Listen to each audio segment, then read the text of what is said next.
Jesse's gone. Will Jurgen be left? I'm going to get to all of that in a sec. This is One Kick from Glory. I'm joined as always by Matthew, Yes. and Marcus is here with us. Yeah.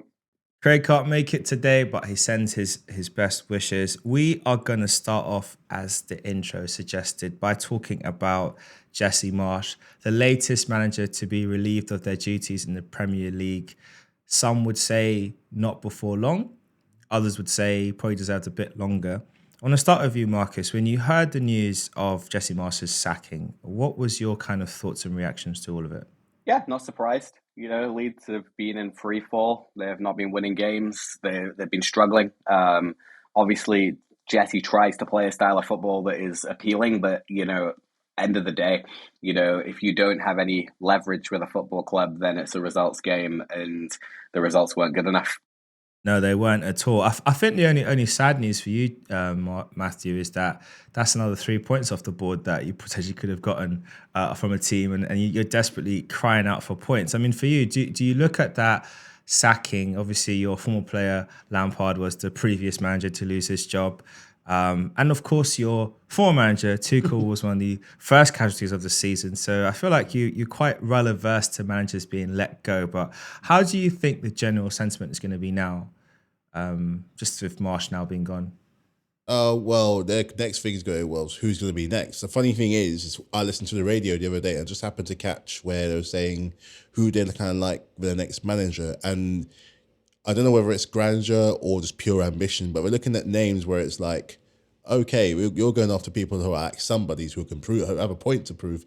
I heard one guy talking about Pochettino, which I thought Pochettino was one of the people that got named.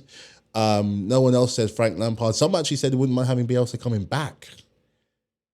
Would he even want the job again? I don't think he wanted him back. But we have to get that bucket, bring it back out of retirement. But it's a shame to see because it's like, I know they're not in like the worst spot, but we're not in a good spot because we've literally blinked. And like we said a few weeks ago, Forest are literally on the better half of the bottom half of the table. Results are picking up for them, getting points against us, beating teams like Leeds and not. I think theirs is, for the next between here and now, their home games are going to count massively. Getting knocked out the Carabao Cup is probably the best thing that could have happened to them. They need that Premier League survival so they can go again in January and actually establish, a stronger plan to kind of push up the table just that little bit more because the history they have that it's nice to see them back in the league. But I don't feel either way about it. It's one of those one that was coming, but it'll be interesting to see who comes in next. I highly doubt Pochettino is going to be in the dugout at Ellen Road anytime soon.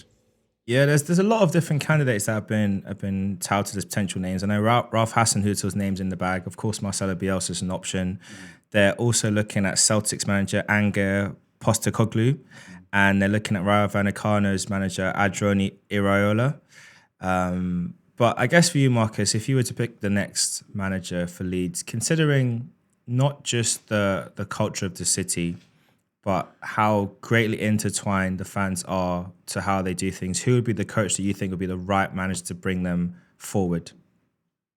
Yeah, it's a tough one. I think Leeds have to be ambitious at this stage. Like, there's, a couple of examples. You look at like Southampton, who ended up hiring the Luton manager when they was looking for a new manager, and they're still kind of in the mix for relegation. And when you're in that spot, like where Leeds are, finishing ninth under Bielsa, and then kind of just staying up last year, you want to really be ambitious. So I heard the owner flew back to London to meet with Pochettino for dinner, and you want to make them types of pitches. They are the type of pitches you want. I think Pochettino is more likely to hold out to the summer and see what's available to him in the summer. Likely Tottenham. And the Conte situation, and see how that gets resolved. But another name that I heard mentioned was Luis Enrique, which I think would be an interesting candidate, again, kind of pitching way above their station. And I like that idea. I'm just more inclined to think that Leeds will probably end up settling with, the likes of someone that is just kind of at their level, or, a pull up, like for example Corberan, the West Brom manager. But yeah. Yeah, I mean, I heard reports that Corporan turned them down to stay at West Brom. He wants to see that project through. I mean, based on the bookmakers, they're putting final manager Arne Slot as the favourite, 11 to 10 to get that job, and then in second place is Andoni Iraola at 5 to 4. So we'll see how things spin. Maybe they could be wrong. The bookmakers usually have a good sense for these kind of things. But speaking of Maurizio Pochettino and his potential return to Spurs, of course, we had the record-breaking feat of Mr. Harry Kane, MBE, I believe he's an MBE. Yes. And first off, no sarcasm. I just want to give a good round of applause for Harry. That's enough claps. It's an incredible achievement for him to be, to become the all-time top goal scorer at your club. I remember when Omri beat Ian Wright's record in the Champions League away to Slavia Prague all those years ago, and it was just special to know that that record is now gone on to a player in this current era. Obviously, Wrighty was, within the same era as Omri, but like they just missed each other by a few seasons of playing together. Like pass of a torch a little bit. Yeah, but it just felt seismic, that moment. And I know for Tottenham fans in particular, they'll be so glad of Harry Kane getting that record. I know he's really proud of himself for doing it.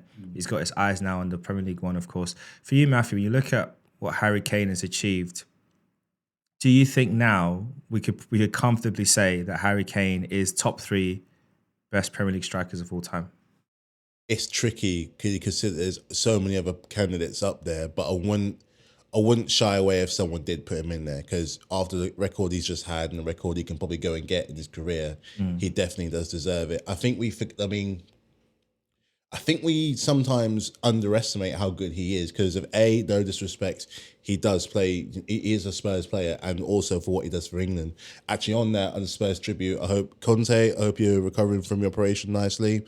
All the best for you in Italy. I can't wait to see you back in the dugout, mate. But just don't beat us, okay? I've done my bit. But we forget just how effective he is, because he's a dream of a striker when you think about it. He can score from anything. He's gonna be a nightmare for defenders. So He's like, you look at the breadth of goals he scores, headers, the goal he scored on the weekend, classic striker's goal, tap in, long range. I mean, the guy, irregardless of what happened in the World Cup, he can do a good penalty. There's literally, and that covers so much of what a striker is able to do. Plus, if you look at what in numbers behind Haaland, he's not massively far behind. I'm not saying he's going to beat Haaland, but considering he's the only one that's actually close, and a big chunk of those goals from him for Tottenham are coming from him, keep him in that fight for the top 4. It shows you for Spurs, he's nothing short of instrumental. I agree. For them, nothing short of instrumental. And yeah, like I said before, we sometimes forget because of the shirt that he wears most of the time, not necessarily matching his ambition. That's what sometimes makes it unfair in a way, because it's almost you can see what he could do if he takes those attributes with him, because they're natural attributes, there's natural striker's instincts. If he could take that to another club, who knows what the damage he could do would be like sensational. I guess the key words is take it to another club, because obviously he's happy and comfortable in Spurs. I don't know why, but he's now he's broken the record. That might be an incentive to keep him. You never know if he's going to break. You never know. I think he's got the incentive. He's broke the record after God knows how many years. He's showed commitment to them already. So I don't know. Yeah. On that note, Marcus, I got a double question for you. The first question is, I know we've mentioned this before about Harry Kane and moving on from Tottenham, but so I'm not really going to ask you, should he move on from Tottenham? The question I want to say is, what do you think would be a reasonable fee for him this summer? And the second question is, as I said, I think Kane is now in the top 3 of Premier League strikers now in history, which is a bit funny because Alan Shearer will be looking at me like, are you feeling all right? So my question for you, Marcus, then is, if Kane is in the top 3, would you say he's a better striker than Luis Suarez was to Liverpool? Good questions. The thing about Kane and his time at Tottenham, and the more and more I think about it, I know he's won nothing, and I know at the end of the day that's going to be what he's going to be measured by. And I just wonder, is it better to enjoy and become a fan's legend at your home club when your club is as big as Tottenham. And, like, we're not talking Jack Grealish and Aston Villa here. Like, we're talking a club that's there or thereabouts on the Champions League stage. They're in the knockouts of the Champions League. They got to a final, within the last few years. They've had a couple of runs at the title. Granted, they fell short, but is it better to be a legend there than to win a couple of Bundesligas at Bayern Munich, or to even go to Man City and win a title that'll be taken off you in 5 years? I don't know. I'm not sure that and the move to Man United has always felt a bit sideways at this particular stage in his career, and kind of where Man United have been at versus where Spurs have been at. So I don't know. I don't know if he will move on, especially with that Premier League record. But is Harry Kane a better striker than Luis Suarez consistency wise? Yes. Like, what he's done over 7 or 8 years is nothing short of phenomenal. 20 odd goals a season, consistent, brilliant finisher. Yeah, season where he finished top goal scorer, top assists a couple of seasons ago, or second assists behind De Bruyne. But like that level of output from a striker that for a long time we thought just scored goals. And I think to answer that, I would say yes, consistently. In terms of peak season, I think Suarez's peak season at Liverpool was still a higher level of production and quality than Harry Kane has done in any one season. But that would be my evaluation. Yeah, I agree with that assessment. I do think that Kane hasn't had an individual season that's anywhere close to what Suarez has done. That guy was on demon time. It was ridiculous, man. I used to feel sorry for some defenses, man. You look at the game, the lineup, look in the tunnel, you see Luis Suarez's face, and you just knew he's getting two today. Yeah. Norwich. He's getting two at least. Norwich. If you're Norwich, he's getting more than that. For Norwich, you just knew it was just done before it even begun. He scored some goals, man. Gee. We've got a big topic to get to, but just before we land there, I just want to quickly touch on our games this past week. And I mean, very, very quickly, there's not really much to say about it. We'll start off with Chelsea. Very boring 0-0 draw on a Friday night. Very disappointed. Todd Bowley did not look impressed. I was expecting the P45 for Graham Potter in the post to have landed on full time, but obviously it didn't happen. Do you, looking at the landscape for Chelsea, do you think Potter's got long in the job, and do you think he can turn it around if he stays? If he keeps on getting results like that and 0-0, it was a bore 0-0 as well, then probably not. Let's just say the very small part of the P has been dotted on the line. For every result that doesn't go the way that I want it, as Todd Bowley says, let's just say it's like hangman. So one there, one there, one there, one there. It's a very long game of hangman. Yeah. Because as much as we don't know the extent of Potter's involvement in much of these transfers, these are transfers where we spent a butt ton of money. We're providing now for the future. We see you as a future, basically kind of work with it, which you can look at that as 1 and 2 as a bad way, because the manager should be the one that picking the players. But at the same time now, it's like he's done he's gone and done what a lot of owners would never ever do. So he's just basically asking just to let's make it work. But if you keep on getting really bad results, and we're playing the run of teams we're playing right now around us, are teams we should be beating. Not West Ham next. Really and truly, we should be beating them. So if we get anything other than a win, even just a win, a 1-0 mini little scrap where 3 points, but it's 3 points on the board, it's another thing. Are you home or away against West Ham? We are away. We are away, so this is going to be it's a tough game. They're in the wrong part of the table. They might have a bit of a point to prove. Declan Rice might be looking at his options. I don't know, but I'll tell you what, it was a boring 0-0, but it was also a slightly more promising one because I didn't feel too massively threatened that they were going to come by and doing anything apart from when the ball was going over, he's like old Kepa actually got voodoo in his body, and he's taken out a ball that was going out anyway to get him back down by the goal. It's a bit like the Merseyside derby one, where Jordan Pickford thought it was going out and Origi just jump up and just magic little header. I got that flashback in my mind thinking, could you imagine the first game when we got turned over? Could you imagine Fulham doing a double over us for the first time in like God knows how long? So good thing that didn't happen. But there was promise. But let's just say the first line of the Hangman P45, very small, is starting to come in. So I think he will get results. I can see us getting results against West Ham. We're going to have to work for it, but harder games will come. Quick question on that point. Next week Quick question on that point, because obviously struggling to score goals, struggling to do a lot of good things, right? João Felix looked sharp on his debut. He got a red card, obviously, so he missed a few games.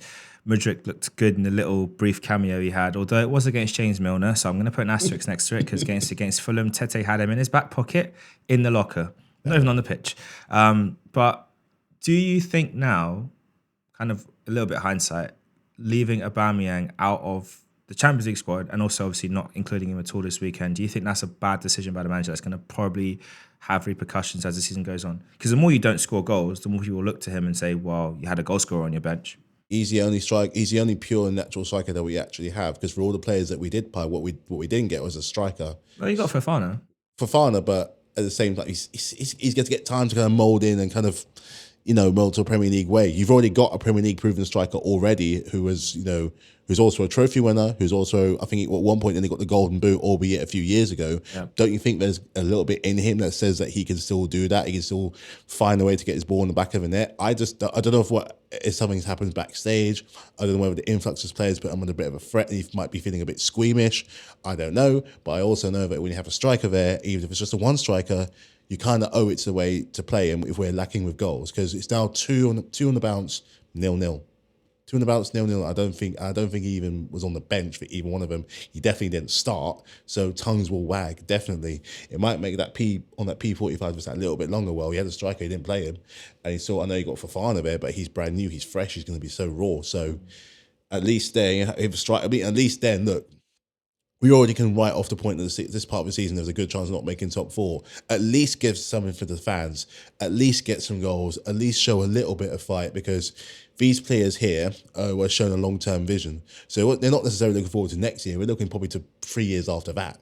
You're talking 5 to 8 year contracts.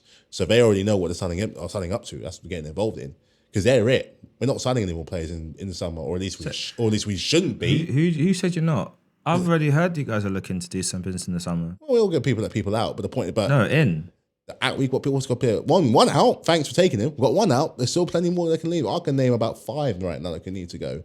But yeah, if you have a striker, play him. Play him. He's not going for free. Play him. So because if you don't, and the goals dry up, and we're not getting any more points, that much points on the board, tongues will wag. So yeah, Reece James posted a very cryptic post on Instagram, which it's an Instagram story, so you can interpret it as being directed at the club or not. He said that if people aren't prepared to carry bricks for you or carry wood for you, leave them behind. And everyone was like, "Oh, what is this? Does this mean is he pointing fingers?" I don't know. It could have just been like a random, just sound kind of smart thing, but there might be something in it. Switching over to Arsenal, obviously we lost 1-0 against Everton away from home. New manager bounce, Sean Dyche, well done. Arteta finally referred to them as Burnley. I mean, it was a goal made in Burnley. Tarkowski at the header off Dwight McNeil's corner. Can't really argue with that. I think the mistake we made is we just didn't raise our game enough to match them. It's a shame that when we brought on Jorginho from the next phase of play, they scored from the set piece. Good play from them. They blocked off Saliba, who was blocking that back post area. So I'm not really overly upset about that defeat. I wish we could have raised our game, could have gotten a draw out of it at least. But I always knew it was going to be tricky going away to them. Obviously, you'd want to get the 3 points. It's just a shame, Lampard, you couldn't hold on for one more week or 3 more, or another month. So all of us could have gotten 3 points of Everton, you know. Right. But I hope you're happy with yourself and you just take a long break from management. I'm talking at least 2 more years. Maybe go to spend some time in Atletico Madrid, learn from Simeone how to coach. Then go to Real Madrid and learn how to be a man manager, and then maybe then you might have something, because right now you don't have it. But yeah, I'm not overly upset, and Arteta was right. I think it's the time for him to be around the players. It's not the worst defeat we've ever had. It's disappointing because we've played so well, but it was a kind of result where we've not won at Goodison Park in 7 seasons, which is astounding to think of. But there was a precedent there for some upset, and they managed to just do what needed to be done. let's move over to our dear friends, other friends in red, Liverpool. Now, I have to admit, I was at an event on the weekend. So you played on Saturday, didn't you? Yeah. Yeah, 3 o'clock. Yeah. So I was at an event. So I didn't really get to see the start of the game. All I know is I got to the event. I checked my phone. I saw it was, someone said to me, "Oh, Liverpool are losing badly." I said, "What do you mean losing badly?" Checked it. I saw it was 2-0 at half, 2-0 before halftime. I was like, "Jesu!" I couldn't believe it. So, Marcus, I want to hand the floor over to you, but just before I do, now we've been talking a lot about Liverpool, and Craig said it himself, and this is not, you've had a season like this before. It's 2 seasons ago, exactly, when after Pickford committed GBH against Virgil van Dijk and snapped his leg, and he was out for the season, which didn't receive any sufficient punishment as far as I'm concerned. Pickford should have been banned for as long as Van Dijk was out injured, but that's a conversation for another day. But anyway, you know that was a write-off season, so you gave Nat Phillips and you give a lot of other younger players a chance to just play and try their luck and just kind of, we'll try and we'll see what we can do. And last season you came out really strong. And so in many respects, you know, Craig really did feel that you'll go on a run this year. You know, there's nothing to be worried about. Liverpool will put it together and go on a run. But it's just not coming together. And so I want to hand it over to you, and I just want to just get your general sentiments on what on earth is happening at Anfield before I ask the big question. Over to you. Yeah, look, I think everything you needed to know is when I sat down at 3 o'clock and wonderfully made my way to 12 minutes past 3 and found us 2-0 down. I wasn't really that surprised, and I think that kind of tells you a lot of what you need to know about where Liverpool are at the moment. That we comprehensively lost 3-0 to Wolves in a game where they had the next three best chances, and we had a spell for 20-25 minutes in the second half where we looked good without really being dangerous in that sense. We got the ball back, we got some nice plays and passes and combination play, but we didn't look overly threatening. And we all know the problems go deeper than what's going on the pitch, but obviously what's going on the pitch is what really everybody looks at and is what everybody judges by. And one of the 10 things I've said on the last couple of weeks in the podcast, or a combination of all 10 of them, the injuries that we have to key players, the fact that we played 63 games last season and had to deal with the emotional trauma of losing the league on the last day and the Champions League final a week later, the physical demand of Klopp's style of football on his players that is fundamentally the same core of starting players as it was 3 or 4 years ago. The fact that we basically don't have a midfield. The fact that I would have taken Wolves' 3 midfielders over our midfield any day of the week tells you that there's a major problem at Liverpool, that they don't have the right midfield. If I'm telling you I'd take the midfield of the team that was sat bottom of the league 3 weeks ago, I think there's there's the off the field stuff and the departure of our director of football, followed by the departure of our CEO, who went to focus on bigger sales things, so he's no longer running the club day to day, and the nature of that. There's the rumors of some coaches getting a little bit more too much power than they need, and that there's a power struggle within the coaching staff. There's the nature of the fact that we're a club that is up for sale. So therefore, money wasn't spent in the January window where it needed to be spent, and we hang in limbo over what's going to happen with the club. I just give you 8 things there, and then I think it's probably a combination of all of them, but there is a major problem at Liverpool, and how that gets resolved is going to be very interesting to watch. Yeah, it is. It is quite sad to see because, I want all my rivals strong, except for Manchester United. I don't care if you're strong or weak. Don't like you lot. You guys, you know why I don't like you lot. 49 undefeated. Should have been 50, but you lot cheat us out of it. But I mentioned that because there does feel to be a lot of shades in how things are transpiring at Liverpool, with how it sort of started to turn with Arsene and the end of his time at Arsenal. Now, we know with Klopp in general, he doesn't spend this long at a club. It's the same with Pep Guardiola, but we're going to put them in, we're coming to them in a second, but like it does feel a lot like we're at that kind of tipping point. For you from the outside looking in, Matthew, and you see how things are kind of transpiring with Liverpool, with Jurgen Klopp, the fact that he seems so surprised when things don't go their way. He doesn't seem to understand why they're not winning games, which is always the first worrying sign. The manager doesn't know what's gone wrong. And just his general demeanour, he does look lost. It's the nicest way I can put it. Do you think that it's a bit concerning and maybe that question might start getting a bit louder? Very loud, very, very loud. Like I remember the game, it was against Brighton, I think it might have been the FA Cup game or it was 2 games to play Brighton and the result didn't go their way. And you just see the expression on his face. There's a very common expression on his face, and Marcus, you might think slightly different. But whenever you guys lose, he always has the same face whenever something doesn't go their way, or he doesn't expect something. It's like this. It's like, obviously I don't know like Jurgen Klopp, so I can't pull it off. And that face just shows a man where it's just like he doesn't know what's going on. He can't seem to. This is a stark contrast from what happened last year when they were fighting on every front so hard. And I think people remember that, for technically, if you're talking about 2022, the number of games that you actually played per player went up, not because of just how much you're fighting for the FA Cup, Carabao Cup, Premier League, and Champions League. There's also that big elephant in the room that was the World Cup as well. So when they were fighting even pre-season, they were fighting for their spots in that team as well. And the vast majority of that team did feature in, group stages all the way up to as far as like the round of 16 and things like that.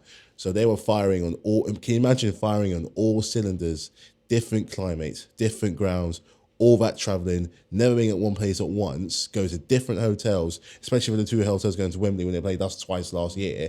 It takes you. I felt for them. You feel for the players, especially for last year, especially when it goes all the way, like getting to like World Cup finals and stuff. It's just what a toll it takes. And just chalk it down to his players must be, or most players must be absolutely beat and mentally and physically and drained. And it takes a toll. Look at all the injuries that they have and them not being able to replace them. Their main stars, like, you haven't heard the names of Salah that much. You haven't heard the names of all the, even like Luis Diaz. I mean, obviously Darwin Nunez, he's fighting, he's trying so hard. But I just think that, because I think I don't know if they've lost more, they've drawn more, but they've I think it's a high number. But it's going to be, the whisper is going to be a bit more of a murmur now. The murmur's going to get louder asking that question. Is it that question that we want to ask and talk about, considering of how high up they were, even for the last few years? Has that time come? Is it now justified to mention those very words? Like, we're going to say it, and obviously Pep Guardiola as well. Is it that time? Well, Eric Ten Hag made a very interesting, it feels very prescient statement when he first came into the league, saying about, Klopp and Guardiola have had their era, but all eras come to an end. Now, turning it back to you, Marcus, is it the end for Jurgen Klopp? And do Liverpool need to seriously consider, one, finding his replacement, and two, giving him the right send-off that he deserves for all the incredible stuff he's done for your club over these past 6-7 years? Like, I think when you think about the negatives of Arsene Wenger leaving Arsenal in the way he did when he did, it was not fitting of someone who had brought so much success to a club, and it was almost just like, we need to get the man out of the door before he kills our club.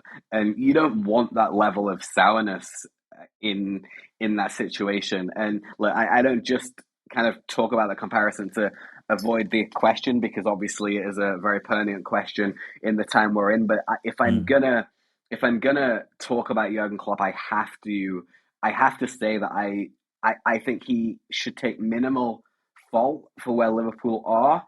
Yes, he picks the team. Yes, he creates the tactics. Yes, he's got to get the results ticking on the pitch. And he is responsible for when he doesn't do that. But outside of that reality, he has been hung out to dry by our owners. Not replacing that midfield is criminal.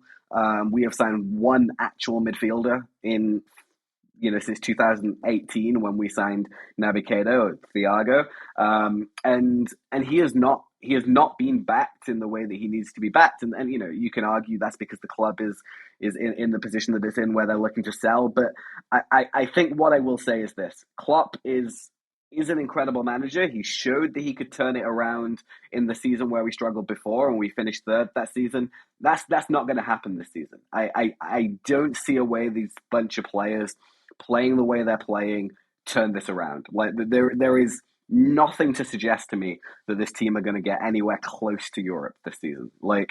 And if this was anybody else, if this was Brendan Rodgers, if this was a young upcoming manager, I would quite comfortably be saying that Liverpool should not be sat at 10th in February, and whoever their manager is needs to go. And I think that is telling. Now Klopp has bought some time at Liverpool and has earned all the respect, as Liverpool manager, and with that, I think probably will be given that. But I can see a couple of scenarios playing out. The first is that it gets so bad that he walks. I think that's maybe the first scenario. I don't really see the club pushing him out the door, but he always said if it came to a point when he felt he was no longer the right man for the role in the right place, then he would step away. He said a couple of weeks ago in the press conference that he still believes he's the right man to turn this around. So at least at this stage, he still feels like he's the right man. But I think that's one scenario. I think another scenario is we get to the summer and this board situation, ownership situation is resolved to some extent, and a new owner decides whether or not they want to do the rebuild with Jurgen Klopp, and Jurgen Klopp would have the time to decide that in the summer off the back of us not being in any European competitions, because I think that's virtually inevitable at this stage. So with that, I think you can say that it is definitely time to ask the question: is his era coming to an end? Do Liverpool need to look forward? And I think in looking forward, the only thing that at this particular stage concerns me is the direction that Liverpool would potentially go in if Jurgen Klopp wasn't to be manager. Now, I've had 7 years of a great manager and not had any time to think about replacing our manager, and this is maybe the first time in a very long time I've thought about potential options for Liverpool. And I come up with three, and I think there's challenges with all three of them, but I think they are the three best candidates for Liverpool in this particular market today. Number one is Mauricio Pochettino, and I think going after Pochettino would bring something fresh, something new, something different, would be a big enough challenge for Pochettino. And again, would maybe be a way in which he can see whether or not he's got what it takes at the top level to kind of revive a club or take a club into a new era. But I think the problems with Pochettino is that he's kind of struggled to do that with Paris Saint-Germain, getting across the line for the big win, and following Jurgen Klopp is not something that I'd necessarily want to do. And that might be a tricky process for Pochettino, who probably wouldn't be accepted by the fans right away, and would have to prove himself at Liverpool. So I think that's some of the problems with it. But that's candidate number one. Candidate number two, you have Thomas Tuchel, who our good friend Matthew knows some things about, and he has spent his entire career following Jurgen Klopp. So, I don't imagine he would have too many problems. And Tuchel is a quality manager. He took Chelsea and won the Champions League off the back of Frank Lampard's time there. This Liverpool squad is better than that Chelsea squad at that time. And I fundamentally think that if he came in and got some fresh faces, he could take the club in a new direction. But you're going to be in a similar situation with Tuchel in a couple of years, where does he have the longevity factor of being able to come, settle in, bed in, and do something over a longer period of time? Liverpool would give him it, but Tuchel, kind of like Mourinho, tends to get under people's skin come the 18-month to 3-year mark, and or 2-year mark, 2.5-year mark, and then bridges end up getting burned because he's very abrasive and abrupt. And I think Liverpool would find that potentially a kind of mark against the likes of Thomas Tuchel. And third and finally would be Zinedine Zidane, who I think without doubt is an incredible candidate and would be probably my favorite candidate to replace Klopp. However, the big downside with Zinedine Zidane is that we would always just be a stepping stone to France. And as soon as that French job is available, Zinedine Zidane will pack his bags and go and take the French job, whether it be after a poor Euros in 2024, after a poor World Cup in 2026. So you're really only working on a short-term basis with Zidane. And is it worth the effort to invest 3-4 years in Zinedine Zidane, who hasn't proven himself outside of the elite clubs?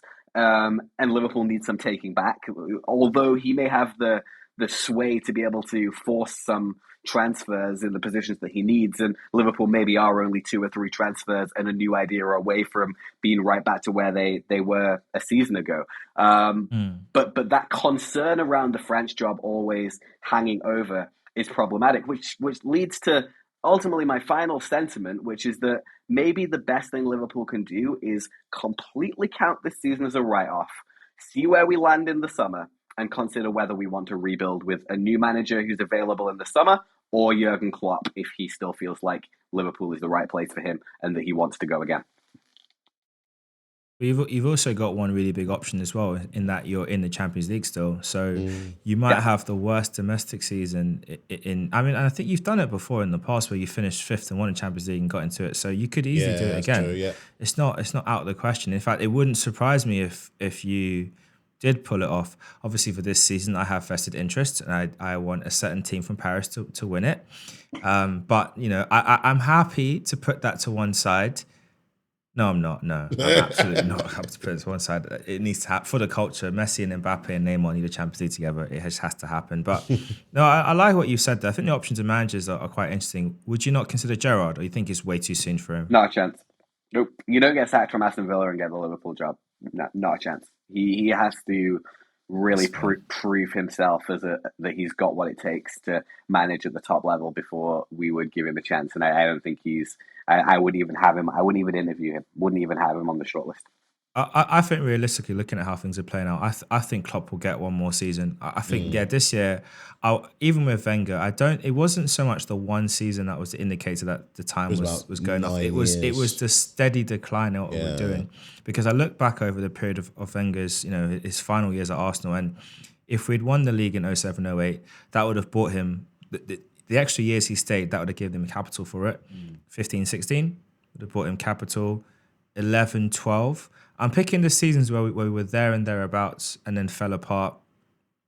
15-16, of course. And then,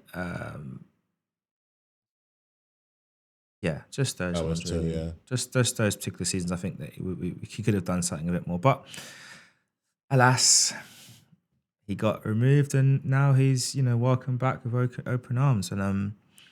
And I guess it's interesting to see what happens to Jurgen Klopp. Obviously, there's a massive news broke this week, and we would love to get into it more, but frankly, there's not enough information to say except for this: when the Premier League labels 100 charges at you as a football club, you need to get the best lawyers in the world, and you need to have your little black book. And you might want to call up Ghost and Tommy from Power just to make sure that this gets settled one way or the other, because it doesn't look good for them. As Castillo would say, it don't look good, bruv. Don't look good, bruv. But We're not really going to discuss that situation right now, or the number 11 who got let off his charges, even though we all saw the evidence, all heard the evidence, but apparently there's not enough to convict. So we're not going to talk about that either. Not today, anyway. That's a conversation for another day. But I think we'll call it a wrap there. It's really interesting what's going on with Liverpool this season. Like I said, I do think another year they can kind of turn it around. I don't think it's the end for Klopp, but it is a bit concerning. I guess for you, Matthew, for the last closing thoughts, we'll just say this in passing regarding Man City. Are you worried about your club now? No. You should be.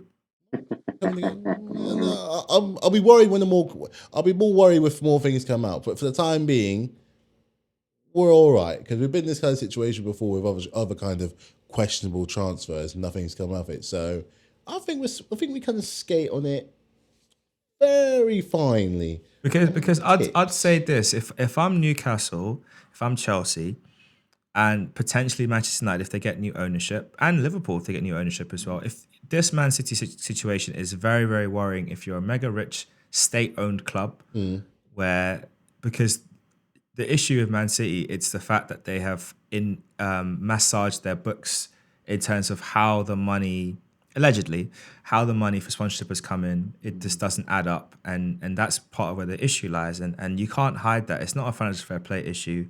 It's breaking basic Premier League rules. The law. And so the punishment ranges. What could be interesting for you as a Liverpool fan, Marcus, is you might have an extra couple of Premier League trophies on your record book. Yeah.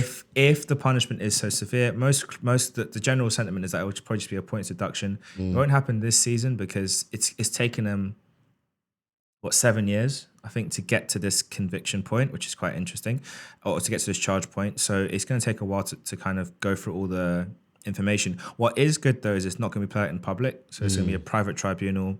Ironically, the main guy pushing the charges is an Arsenal fan. Just saying, doing the Lord's work. And we'll just have to see how it plays out. But I personally think if there is even a possibility of Man City being guilty, and there's a lot of smoke right now coming out of the Etihad, then I don't think Pep will be there next season.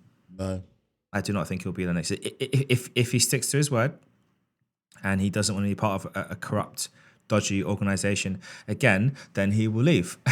Actually saying that's mad work for 7 years worth of work to turn up over 100 charges. 7 years worth of work. That is mad. And the timing of the release is very interesting as well. Like who drops that on a quiet Sunday evening Monday? Like who drops that news that time? It's just so bizarre. Somebody was feeling. They're watching that game, being like, "Nah, now's the time. Now's the time." They were feeling it. And the Man City owners were shocked. They did not, or leadership group was shocked. They did not see this coming. But hey, that's the best kind of surprises. But we're going to call it a wrap there. Got some more games coming up this weekend. Arsenal back in action against Brentford on Saturday. Nice early kickoff. Hope for a good bounce back after the disappointment of the game against Everton. Chelsea, who you guys got? West Ham away. So West Ham, you know what to do. And Liverpool, who's on your upcoming fixture list? Merseyside derby, Monday night. Well, you got a nice little 3 points off your little neighbour brothers. Get them back for us, please. A good 3-0 hiding will do me and all of us the world of good and bring Sean Dyche's men crashing back down to earth where they belong. Because the championship is calling them. But anyway, that is us signing out. Hope you enjoyed this week's episode. Let us know what you think. Do you think Everton will survive under Sean Dyche? If not, let us know. Do you think Man City are done for? Will they get expelled from the Premier League? Will they be in the Championship next season? Will they be in the National League? Who knows? Will Pep Guardiola still be there? And lastly, will Jurgen Klopp turn it all around? But that's just us signing out. Till next week. Safe. Peace.